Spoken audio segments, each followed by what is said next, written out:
Okay, this is Masters of Podcasting. I'm Conley. I'm Melissa. And today we're going to be talking about Episode 7, Asterion. And I think really what Melissa and what we were talking about earlier was just the constant push and pull of tensions in this episode between a core group of characters. It's mostly, Bill and Jenny and Bill and Libby, and then Essie in there sometimes. But to me, it seemed like a lot of the B plots didn't work out as well as maybe Michelle Ashford and company had hoped. Did you find this episode jumpy or choppy? I did, and I think it's, I didn't necessarily have a problem with the time jump. I thought that, that was a good thing that they were able to really refresh just sort of the whole, not really premise of the show, but give it new life that way. Mm-hmm. My only problem was that it took them so long to set up the pieces exactly the way they wanted it. And it wasn't just, okay, we need them to get to this emotional place. It was, this scene has to play out in this exact way before we can move on. And I felt like that kind of hindered it a little bit for me. And maybe it's just me because, like I was telling you earlier, I don't really enjoy Bill's drunken soliloquy, maybe as much as some other people do. I don't know. What did you think about some of the time jumps and just sort of the choppiness in general? I had kind of a double-edged reaction to it. Some people expressed difficulty in understanding when the time jumps happened because they were very subtle, and you got this, it was sort of theatrical with Betty leading different people who changed faces and professions, behind these columns throughout the building, and then in the background the storefronts would do this interesting scrim change where all of a sudden the lights would shine through differently, and it was like all of a sudden this business was established where before the windows had been papered up. So I actually thought that was kind of cool. What I guess my problem with it was the fact that, and not really the fact that they jumped ahead whole years, because that's necessary to it.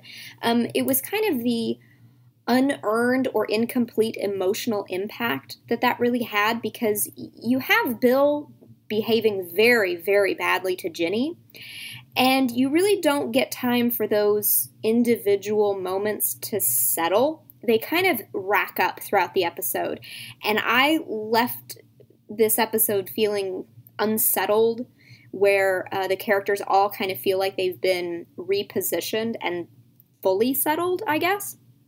It was, I had to remind myself, Ginny has had a whole year in between these incidents of him being a complete shitheel to him.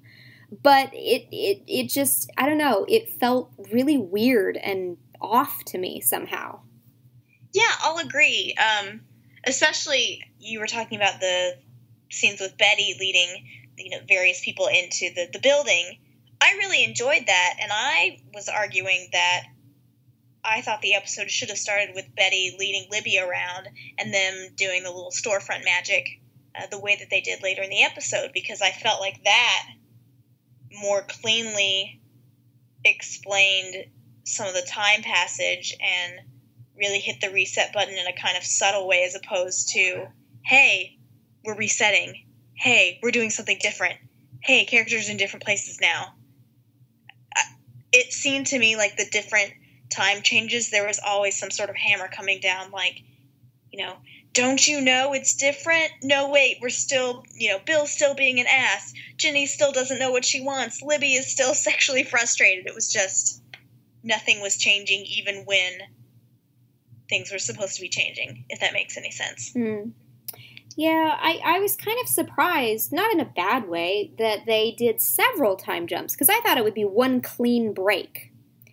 I think, looking at what happened at the end of the previous episode and kind of how Bill reacted to the Shelley Declan situation, I can see where it would have been jarring, or I guess the word is basic, to just have that. This kind of, this method kind of complicated things a little and forces the audience to pay attention and look for the subtle changes, especially to Betty and kind of how her life is progressing now that she is presumably single again. There was an interview, I guess earlier today or yesterday, of Greg Grunberg saying that he was going to appear in 9 total episodes this season, so maybe we haven't seen the last of Jean. But I don't know. I still haven't quite formed a solid opinion of this one. I don't think it's one that I'll go back and rewatch in its entirety, not because it's a bad episode, but because it was just so deeply awful to see Bill behaving this way after the front half of this season really bent over backwards to portray him in a more sympathetic light. Like, it really doesn't allow him the luxury of, and rightfully so, the luxury of being, the white male protagonist whose suffering is so great and terrible. Like, it calls him out, and Libby gets to be the one to do that very passionately and very rightfully, I think. Yeah, I agree. I really enjoyed that speech. No one else is suffering. No one else essentially feels your feelings. I guess I'm still thinking about the point you made about the Betty and Jean storyline, because for me that was one of the things that, although I love both Annalee Ashford and Greg Grunberg, and I think they did a really good job with small amount of material that they were given, it felt like their storyline was so jammed in around Bill and Ginny, we've got to fill in the space between Bill and Ginny, that I kind of have a fatigue on wanting to know more about them. Like, I'm sure it's interesting, and yeah, I could maybe hear more about them in another season or 2, but I don't want them to pop up again right now. Yeah, I don't know. I think I kind of, thinking about it more carefully, I think I like the idea of Betty being this drop-in character who gets to change and who has these big leaps forward while everyone else around her is kind of staying the same. Like you said, the more things change, the more things stay the same. Betty really gets the chance she's sort of off starring in her own private sitcom, and we don't know all the details of it, which I think benefits her. I think it makes her more interesting when we don't know all the dirty background stuff that goes on in her life. And I don't mean dirty like it's bad, just, like the nitty-gritty details. Yeah, I agree. I think, if they're going to explore that maybe down the road, that would be a great avenue to maybe highlight how things are changing, have changed, especially in the wake of, the sexual revolution that would come with the birth control pill and begin in the 1960s. So have Betty be kind of like a watershed or like a touchstone? Yeah, in a sense, but obviously, not meaning to. I'm not saying Betty is a political character by design, but I think that is part of what she might start to become, just by, being this woman who, got divorced and, had this very different background and very, progressive views after, working in the sex industry and all this kind of stuff. So I think it'll be interesting to see where they take her. I did like that scene that Bill had with her by the elevators, where they acknowledge that they really are important to each other and they support each other, and it kind of it was good to see, like, at least one woman in Bill's life that he isn't just treating like absolute shit. Like, he still has the ability in some thin way to behave with a shred of respect and decency towards a woman. Yeah, if Bill were to get a cookie at any point in this episode, this would be the point in the episode. Do you want to talk about Libby and Bill? Let's go. So, Libby's speech about wanting a garden and demanding more children. I haven't been able to focus on the details and the meaning behind all of it because I have been so wrapped up in this stupid question I have, which is, how the hell did Libby get pregnant? And I think you and I, before we started this episode, I think we figured it out, and this is probably just another case of me, like, horning in on something that should not, cause me that much problems. But, yeah, how does that work? But I think, ultimately, it sounded like she went through fertility treatments. But that was crazy, that Libby walking through the lobby of the building and then suddenly there's another child, like, totally not addressed. oh, by the way, I have this thing that I'm holding. It's a baby. Yeah, and did you? I think you said that you liked the fact that it went kind of unexplained or unexplored. Yeah, because I feel like that really twisted the narrative to the point where, you can make it interesting, because we've already seen Bill reacting to newborn baby in the house. We've seen Libby struggle with, being pregnant and being a mom and having to adjust after the baby is born. And so honestly, I had seen as much Libby newborn time as I needed to, so I like that they jumped it up at least a year or so. Yeah. And I think they'll get a lot better material out of, Libby having older kids, especially once the kids get to an age where they can, interact with her and not just be sort of living set decoration. On an interesting note, that I mean, I know we weren't planning to go on into this kind of stuff in detail, but it kind of makes interesting the idea of Ginny's kids aging up, because by all rights they should now be 2 years older, and she kind of went through the litany of what they're up to. But I wonder if we're going to see them again after this, because the actors are still pretty young. I don't know. Maybe one of them will pull a Kiernan Shipka and just shoot up in the hiatus. Maybe. Really, I guess at this point it's pretty apparent and pretty clear as far as Bill and Libby's marriage. They're trying to make the best of what they have, which is not a lot. I don't know. It's just their life is going on for them. It was interesting that Libby and Ginny both picked up and then put down smoking at various points, kind of reflecting the distance and closeness that Bill goes, kind of cycles through with each of them throughout the episode. Using smoking as a stress buster when Bill has gotten too distant from them or is acting like a shitheel. When Bill is not giving them the loving, they turn to cigarettes. That's just how good Bill is, apparently. Jumping to a completely different subject, I'm thinking about Libby and Ginny later in the episode, and Libby just keeps having these awkward kind of confessional moments with Ginny, like, oh, I don't want a cigarette, thanks. I gave up for fertility treatments, and then 10 seconds later, yeah, Bill's scared of physical intimacy. We haven't had sex in a year, and yet I had a baby. Yeah, just she's and the show is not. I don't know how deliberate this is, but the show is very careful in not spotlighting, ooh, Libby suspects. It's very, if it is in fact happening, if she does suspect that there's something going on between the two of them, it's very subtle.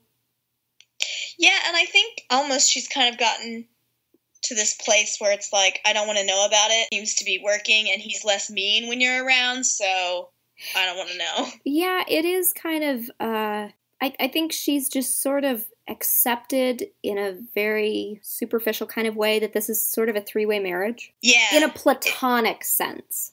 Yeah, because she's making more of an effort to include Jenny in things like long family vacations at the lake house, which, all right. Traditionally you would not bring along your single friend and her children with you when you are supposed to be on vacation with your husband and your kids. Yeah, can't wait for that. That'll be interesting.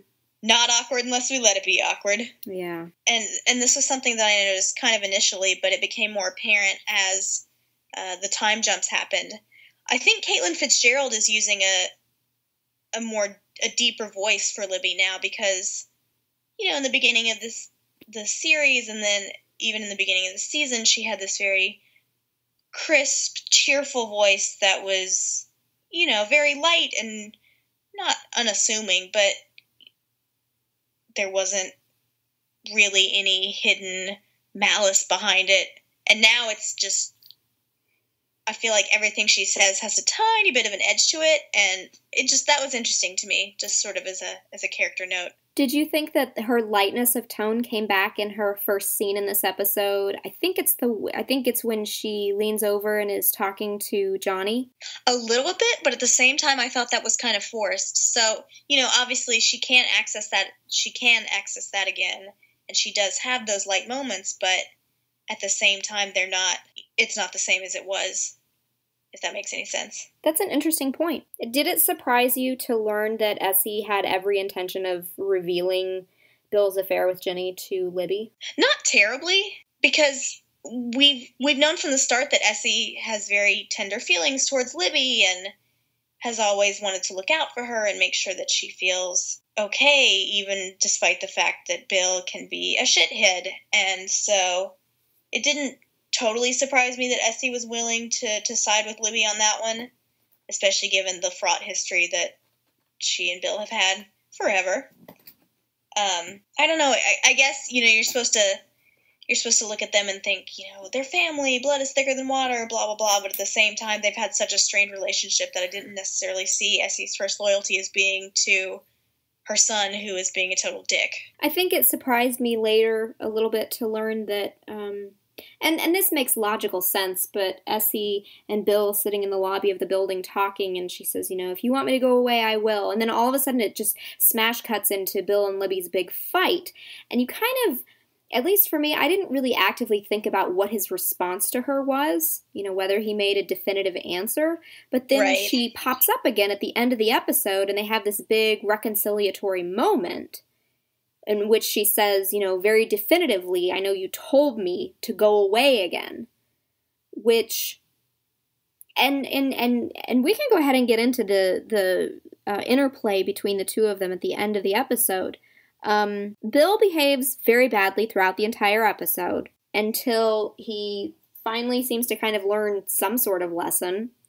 And then his mother shows up again, having poured a large amount of money secretly into his failing business, and says, my job is to love you, and that's all I'm going to do, and I'm just going to praise you and love you like the precious little boy that you are. Does that strike you as kind of like almost a step backward from any kind of character growth that he may have experienced? I can't quite decide, because on the one hand he says, well, I'm so tired of being angry and of fighting with other people. It's just exhausting. And then she says, well, that's the step, that's the way forward. But then she sort of reduces, everything, the whole episode, reduces any change down to, I'm so proud of you, I'm so proud of you. Yeah, I guess I do agree with you that it didn't feel like progress, especially because, they had that moment before the time jump earlier in the episode where Bill's sitting in the lobby like a chastened little kid trying not to cry and being very angry, and then smash cut to his fight with Libby, smash cut much later to their reconciliation of sorts, but it just felt really hollow to me. I think particularly because Essie, I didn't really believe that Essie would go away again, because, she went through that whole thing at the beginning of the episode. I tried to stay away, but I wanted to see my grandchildren, and this is what's happening. I've been giving money, blah, blah, blah. And that I believed, because Essie deep down is a meddler, and she, if she thinks that something is wrong and that nobody's addressing it, she'll try and do something. So I believed that, but then I didn't believe that she would go away again a second time even if Bill demanded that she did. Yeah, that seems like antithetical to her character in a way. Yeah. Or, convenient.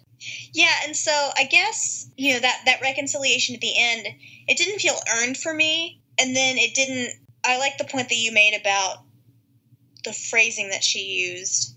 It wasn't, let's acknowledge what happened to us and try and move forward. It wasn't, I know you've made mistakes and I've made mistakes. It wasn't anything to that effect where it was emotionally honest. It was just sort of like, well, Jesus, we're both tired of being mad at each other, so let's just not, whatever, say the things, and I'll say the things, and we'll be here. And maybe that's the point. Yeah, I mean, maybe it is, and maybe I'm being cynical because I don't like it, and it didn't resonate with me, but who knows? Again, I'm just not sure. I'm just not sure about this episode. I don't know. And I told you this. I read all the reviews when I got home, and most of the time when I read reviews, I kind of get on board with the analysis. I'm kind of like, yeah, that makes sense. That jives with what I thought and kind of how I felt about this. But this one, I don't know. I still just don't quite know. I think ultimately my problem is that it was almost like Bill crossed a line that he can't come back from, and it's really hard to have that sudden reversal. Like, because he just descends into this horribleness so quickly and thoroughly, and then Ginny seems to just kind of offer herself up again. But I hesitate to, I'm reluctant to buy into that fully, because she's so passively expects, she expects an apology from him that is not going to come. Right. And in order for her to undo the mess that they've gotten themselves into as far as, their interpersonal relationship, at least this part of it, she has to be the proactive one, and she has to have the balls to stand up and say, no, I think we do need to start this again, your opinions of me aside. Yeah, I agree that whatever reparations were going to come in their personal relationship, they were always going to be from Jenny, because Bill, given the choice between apologizing and pretending that something never happened, will always choose option B forever. Sure. So it does. That made sense to me, that it would eventually be Ginny, because she's the bigger person anyway. Let's start this again. Yeah. But you're right in that it was off-putting in a way that I can't quite put my finger on, to have Bill just be so disgusting to her for the entire episode, and then for her to turn around and be like, well, I still miss you, let's have more sex. Yeah, and that's where I think the disadvantage of doing so many time jumps so close together without having space for them to breathe and kind of truly land, and for her, if we had seen her react to his horribleness and then have a little bit more of the part where she goes to talk to Lester, and Lester is going through old footage, and she sees this old version of herself and Bill, and they're being kind of sweet and secretly affectionate. Right. I think if we'd had a little bit more of that, it would have balanced it out a little bit better. Yeah, or even if we'd taken, I think, some of the awfulness that Bill displayed in this episode and broken it out over successive episodes. So, obviously you have a series of time jumps here, but even if you just had some of that distilled into maybe a couple of flashbacks, I think it maybe could have been more effective that way, too. Well, but at the same time, would you really want to watch 2 or 3 episodes of this season of Bill being shitty? No, but at the same time, I felt like a lot of the big emotional moments didn't land just because he had been so shitty earlier in the episode. So it was like he was supposed to have this redemption arc, and it was supposed to be this big, full circle event where, he descends to his lowest point physically, mentally, and spiritually, and then, starts to crawl back up out of it. Well, but maybe we haven't gotten. I think as the viewer, you're not quite rooting for him yet, so it doesn't quite click. Well, maybe, and I think maybe that's the point, and I think maybe that ties in with my earlier point about the the praise from Essie seeming kind of weird, because maybe we're just seeing him finally start to come out of it. Maybe he hasn't really come out of it yet. Well, yeah, I will agree with that, definitely.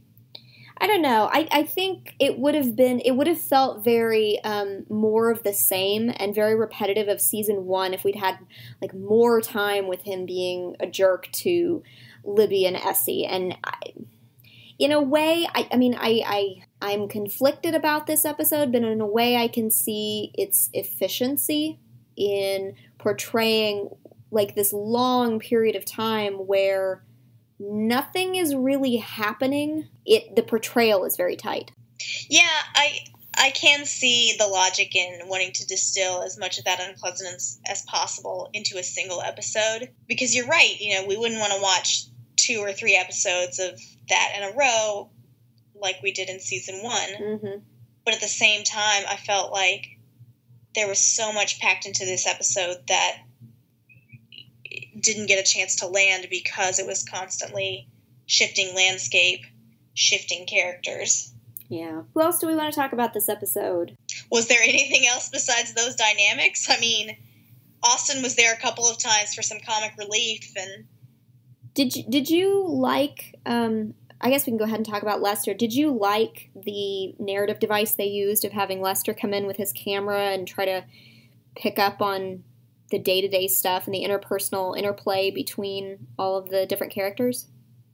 I wasn't really crazy about it. I didn't hate it, but it It was a nice way to bring back Lester, despite the fact that he was clearly pining for Jane. Oh, poor Jane. Poor Lester.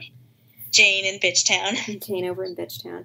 I think there may have been a small amount of payoff to that may have been incredible, like so subtle that it's almost hard to pick up on. And that sounds exaggerated when I say that out loud. Do tell. So in the very last scene, when Essie shows up at the party and Bill is outside grilling, we switch back to what I'll call Lester vision. Okay. But Lester isn't at the party. I thought he was at the party, because there was a shot of him at the very beginning, like, milling around outside with people. Okay, maybe I'm totally wrong, and maybe my theory is totally wrong, but that scene where it cuts between Libby coming over to Bill and turning around and looking at Essie, Lester's, like, the old-timey camera effect jumps back and forth and behind people's shoulders, and then the camera switches angles because it switches back to normal view, and Lester's not standing where he should be. So I took that to mean that throughout the episode we've been set up to believe that Lester is going around with his camera secretly filming people, or trying to, and people always notice when he's there, and it's awkward and weird, but you get used to this idea of cutting back and forth. Well then, this weird camera cutting happens, and it's folding in this thematic idea of this being real life, like even more so than usual, because of the raw nature of the encounter between the characters. But I took it to be more of like an episode's stylistic choice rather than it actually being Lester. I don't know. It just seemed different. That's a wild theory, and I really like it, but unlikely. But that's what I took that to be, because you're probably right. Lester may have been at the party, but he was just the camera kept jumping around like he was running around them, and they were having this very private moment. See, and I guess I just didn't put that much thought into, like, Lester's presence anywhere in the episode. I didn't have a lot to go on. This episode was a weird one. So I don't know, maybe I would love if that turned out to be true. It would make it infinitely more interesting on rewatch, but I really didn't think about him too often, bless his heart. Poor guy. That was funny that he got to come back to measure ejaculate trajectory. Oh, Lester. The things he's going to put on his resume. Wait until Hitch gets back with the first cut. He really is kind of turning into... He's really kind of got this cinema verite thing going on, like filming a bachelor party, filming these birthday parties. It's gonna be interesting to see where they go with this. What did you think about the continued, I guess, emphasis on sexual dysfunction? I think it's funny to me that they haven't quite figured out that that's where the money is. It takes them 3 years to get to the point where, gee, maybe people come to us because you have the word doctor in front of your name, and they think that you can help them get over this stuff. Like, maybe we should do something with that. Like really? Like it takes you that long to figure that out. Problems. Yeah, like and physician, heal thyself. So I guess when Bill finally comes up with a method to deal with his impotence, there'll be money. Oh, okay. Well, this is out of left field and has nothing to do with impotence or sexual dysfunction. But the scene at the Park Plaza Hotel with Elliot, the once bellhop, now night manager. Yeah. Or assistant to the night manager. I don't know. Something like that. Did you think that he knew, I would say most of the time, that Bill was actually Bill and not Dr. Holden? From that last conversation? Didn't he say that his sister recently had a baby that was delivered by Dr. Masters? I didn't hear the word recently, but I heard delivered by Dr. Masters, and so I just kind of gave that the side eye. And maybe he has known the whole time. He has a very nervous way of speaking that I really like. I agree. That actor just, I don't know, I like him. Yeah, that was kind of precious, so I enjoyed. Good job, guy. You made me remember you. Really, besides Austin and his hilarious turn when he realizes his girlfriend is in porn, I don't think I really remembered him being in this episode at all. Yeah, and it seemed like they, as heavily stuffed as this episode was, it's unusual to me that they took the time to check in on Austin, see what he was up to, let his wife say the wisest thing anyone says this entire episode. You know, once the bell is rung, all you can do is stand there and listen to it and maybe hope that you learn something. Yeah, I'll agree. You know, I don't think that I necessarily needed to have that conversation on camera, but at least someone in this universe is speaking sense, so good job, Austin's ex-wife. I think Austin needs to spend some time alone. Well, yeah. And did you get a sense that he's still working as a doctor, or that, what has he been up to? What is he running? And am I just asking stupid questions that I'm going to have to edit out here? I didn't understand why he was so, I mean, beyond the prurient aspect of it, why was he so entertained by the fact that his girlfriend was going to be a model and then she was doing burlesque?